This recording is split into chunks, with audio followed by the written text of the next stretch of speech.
Hello Libra! Salamat sa pagbisita at salamat sa pagbabalik. Ito po ang inyong Sun, Moon, Rising, Sign, and Venus, hindi, lovely reading dahil Feb ngayon for the sign of Libra. Kunin nyo lamang po kung ano yung nakarelate kayo, tapon nyo yung hindi. Kung hindi nakarelate, okay lang yan. Maaaring ang mensahe sa susunod na buwan ang siyang makakarelate tayo. Pero naniniwala ako meron dahilan at kung bakit tayo napadpad dito. Bukod sa algorithm, syempre. Maaaring iyon ay dahil sa oracle card na ito, ng ating pre-shuffled na. It is a Russian deck, Amoret Psyche.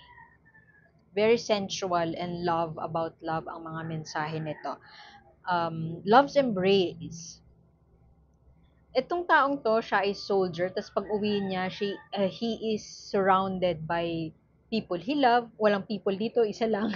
Pero merong tao na nag-anticipate. May dog pa pala. Nag-anticipate na sa kanyang pagbabalik. So, ikaw Libra, alalahanin mo kung sino yung mga tao na ayaw mawala ka, who cares for you, magpasalamat. At mag-take account ka ng mga tao na ganito sa buhay mo. Yung aalagaan ka at hihintayin ng iyong pagbabalik.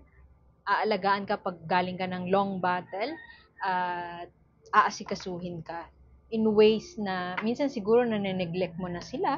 So, sa paanong paraan ka makakapag-spend more time, sa paanong paraan mo sila mapapasalamatan.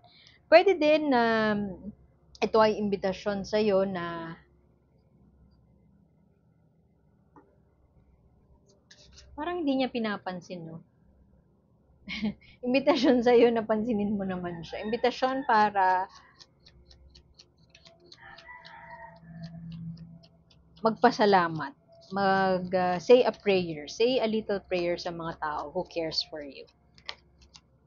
Kasi marami sila. Lalo na if you feel down today, Libra, maaaring imbitasyon yan para take account of the people who care so much about you. Kasi meron. Have you failed in the most recent past? Maaaring meron kang na-reject ang iyong offer of love. Meron ka sigurong natipuhan na Taurus, Virgo, Capricorn, and they don't want to take some risks with you. Feelings of failure. For some of you, you might be cheated on, may third party, and nandun ka sa point na parang napapaisip ka, saan ako nagkulang? Ayaw sumugal. May tao sa paligid mo na ayaw sumugal. Pwede ikaw din to. Pero kasi court card siya. King of Pentacles. Yun nga, maaaring Taurus, Virgo. You're dealing with Taurus, Virgo, or Capricorn. Very methodical yung tao na yan. Or energy siya ng pagiging methodical. Nag-iisip muna bago magpadalos-dalos. Hindi magpapadalos-dalos. Pwede nga yung tao na kadil mo, kausap mo, nanloko sa'yo. Pero pwede din na ikaw yan. Nagdadalawang isip ka kasi naloko ka na dati. At nagdadalawang isip ka na sumugal, yun nga, sumugal. At maaaring nag-cause ito ng failed relationships dahil yung hesitation mo lagi or ayaw mo lumabas, ayaw mo magpakita sa mga tao at nag-cause yan ng some feelings of failure. Mamaya ika-clarify natin yan isa-isa yung mga cards na dito sa second row pero sa ngayon mukhang yan ang ganap kay Libra. Medyo si Libra ngayon, parang gusto mong mag-back off. Gusto mo munang para mag-shutdown, pwedeng ganun. Very, very unusual para kay Libra dahil social si Libra. Pwede din kasi na ayaw magsalita ni Libra kasi yun nga, ayaw niyang, peace loving kasi si Libra. Ayaw niyang mag-cause ng rift, nag-cause ng conflict sa mga tao. So, he or she would rather keep it to him or herself. Para wala ng away. Para wala ng kuda. Para wala ng mga Pero it will cost you much. Kasi yun nga, parang may talo. Hindi ka susugal pero may talo pa rin. Alam mo yun. So might as well sumugal ka na lang. Joke lang. Yung iba sa inyo maaaring galing sa isang relasyon na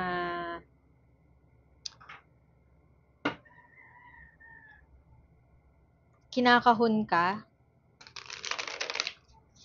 feeling ko nga ibang tao, yung karelasyon mo yun, yung nagkakahon sa'yo. Masyadong ano kasi air sign si Libra.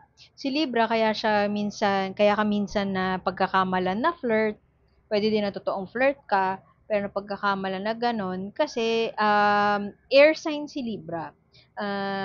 Free flowing, kumbaga carefree, very social.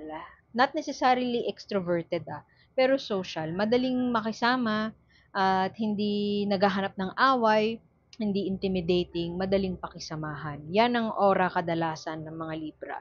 At maaring yung previous relationship mo, ah, ikaw yung niloko pero for the longest time ikaw yung inaakusahan na manloloko pero siya pala yung nanloko sa'yo. So, you may be in that relationship na kinahon ka for the longest time at ngayon nakalaya ka na doon na medyo looking pa rin sa behind you, parang abangers ka pa rin, baka ayaw ka pang tantanan. Pwede din na yung previous karelasyon mo ay very obsessed sa'yo. Meron siyang demands kung paano mo i-approach yung mga bagay-bagay, pwedeng older than you. Tapos, ang dami niya sinasabi kung paano mo gawin ang mga bagay-bagay at hindi ka sang-ayon doon. Pero instead of, ayan dami, kunin lang natin yung nakaangat. Instead of fighting it off, you'd rather parang tumahimik na lang kasi ayaw mo ng away. So, maaaring merong mga binibigay sa iyo si universe na mga pagkakataon para i-express na ang iyong sarili at mag-venture into a new, in a new endeavor, new relationship, pero nandun ka pa, nagdadalawang isip ka pa na hindi ka pa ready. Pwede din na ready ka, pero ayaw mo pa. Handa ka na pero ayaw mo pa. Kasi maraming nag-o-offer sa'yo ng attention, gusto kang makilala, or gusto mag-spend ng time sa'yo, pero yung multo ng nakaraan ay hindi pa umaalis sa'yo. Maaaring iniisip mo na hindi ka pa fully nakakapag-break, that means hindi ka pa fully nakaalis sa bahay. Let's say nag-live-in kayo, hindi ka pa fully nakakaalis. O kaya magkatrabaho kayo pero hindi ka pa nakakapag-resign. Meron pang remnants of that past. Minumulto ka pa nung nakaraan. Not necessarily yung binibisita ka sa panaginip pero it's more of yung meron pang konting contract na naiiwan sa inyong dalawa. Yun nga, hindi ka pa nakakaalis sa poder niya, kaibigan mo pa yung mga kaibigan niya, minimit mo pa yung mga kaibigan niya, you share common interests, tapos nasa same group pa kayo, hindi ka pa fully makakaalis, hindi ka pa makakaalis agad-agad. At medyo I don't know, nagpapanik or napapraning ka sa mga ganong sitwasyon, siguro malakas talaga yung impact ng taong ito sa buhay mo. Malakas yung impluwensya niya sa'yo. Pwedeng matagal kayo, tas yun nga, mas matanda siya sa'yo. Pwede ding nag-groom ka, pero syempre, labas yun sa narrative na ito. Pero yung hold nila sa'yo, yung influence nila sa'yo, yung ex mo or yung tao na hindi mo pa fully binibreak, ay sobrang lakas to a point na hindi ka pa maka fully heal from that situation. Maaari din na nahihirapan ka pang iproseso yung emotions na nararamdaman mo dito. Merong full card dito. Hindi ka pa fully hindi ka pa fully alis, hindi ka pa fully makapag-umpisa. Maaari kasi na, yun nga, stuck ka pa for some reason, meron pang kadena. Alam mo yun, nakawala ka na dun sa cage, pero meron pa rin kadena. Invisible kadena, kumbaga. Pero I feel that, kung ano man yung kinakailangan mo ng pakawalan or palayain, it will come so quick. Merong mensahe na darating sa'yo at mabilis. Progress will become fast. Kung ano man yung lalayasan mo, let's say, yun nga, kakawala ka na sa puder ng taong to, pwede din na meron kang i-entertain na iba, the moment that you pay attention to that, harapin mo lang siya.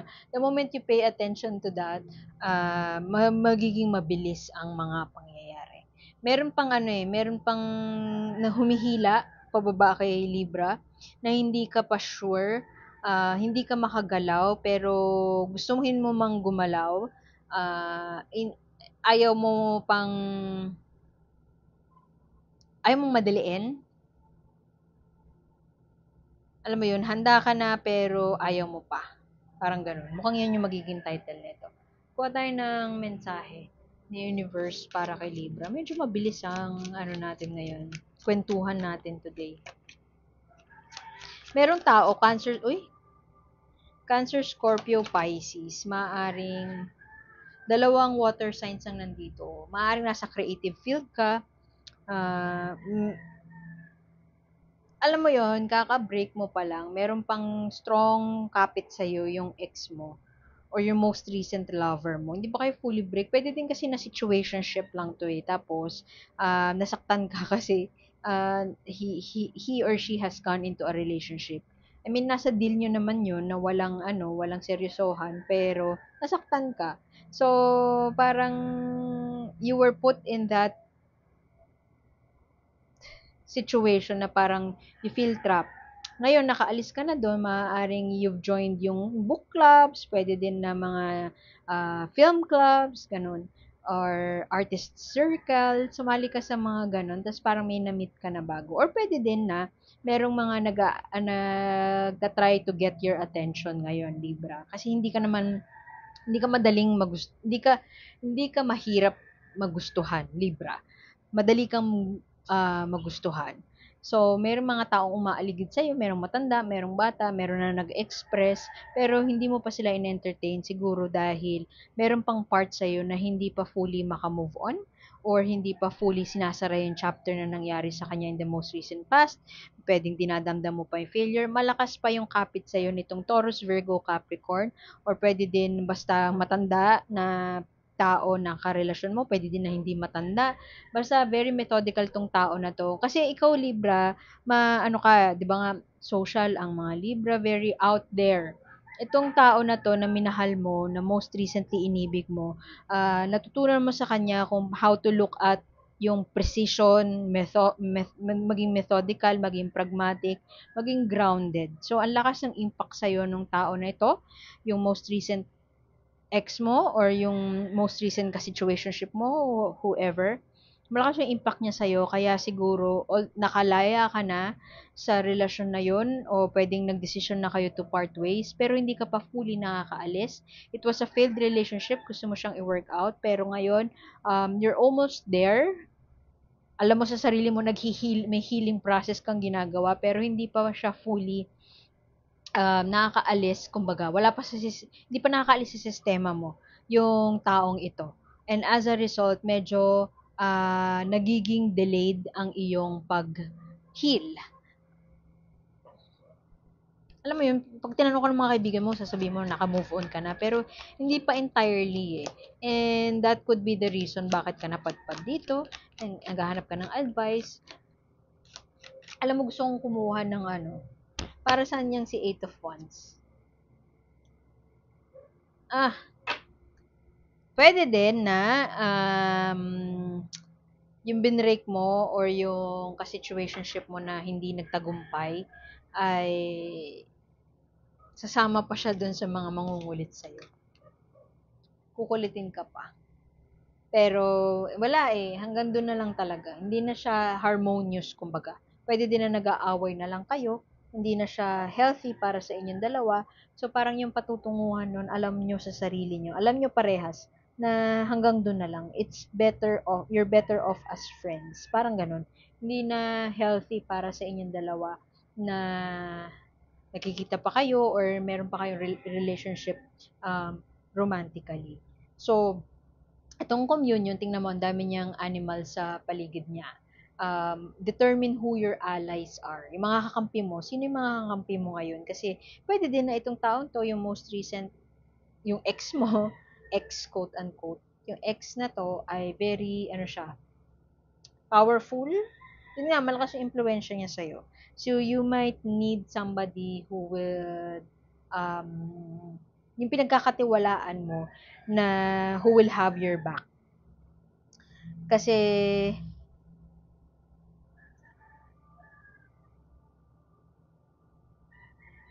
maaari kasing question mo yung sarili mo, push and pull ka, hindi ka sure kung anong gagawin mo, and kailangan mo ng mga trusted na kakampi beside you. You should have that safe, protected environment around you. You should be supported by your allies at this point in time. So, yun yung invitation sa ni universe. Surround yourself with the people who would support you all the way, who would make you feel safe and secure, regardless of ano man yung battle. Kasi maraming aaligid or umaaligid sa'yo ng mga asungot, pwedeng ganun. You could look at it that way, na hindi ka pa ready na harapin sila. Gusto mo munang, I don't know, pwedeng take it slow. O basta hindi ka pa ano hindi mo pa gusto. So yun. Iwan ko na yun doon, Libra. Salamat sa pagbisita. Sana makita ko kayo ulit next time. Ako po si A. Like, share, and subscribe lang po para mabuti niyo yung pag-upload ng mga next na videos. So, see you soon. Bye-bye.